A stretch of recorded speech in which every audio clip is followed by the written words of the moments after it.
Here's how to fix an unexpected error occurred on Instagram. If you're facing this problem, then the first thing you want to do is check your internet connection. For that, open up any web browser and visit any website to make sure your connection is working properly.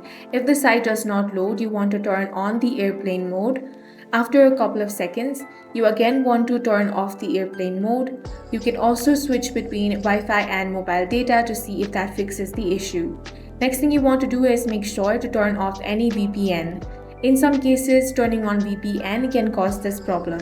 Next, you want to clear the Instagram cache. Long press on Instagram app, then tap on the app info button. Now, find the option of storage. Here, find clear cache and tap on that. Now reopen Instagram and check if the problem is fixed. Another fix is to reset your network settings. For that, open settings on your device, then you want to select general management.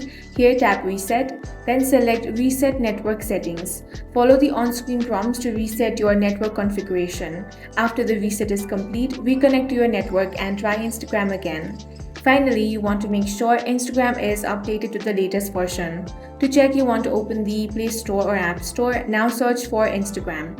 Here, if you find the option of update, tap on that and update the app to the latest version. Outdated apps can sometimes cause these problems, so make sure that you have updated it. That's all for this video. If you found it useful, make sure to hit the like button and subscribe for more videos like this.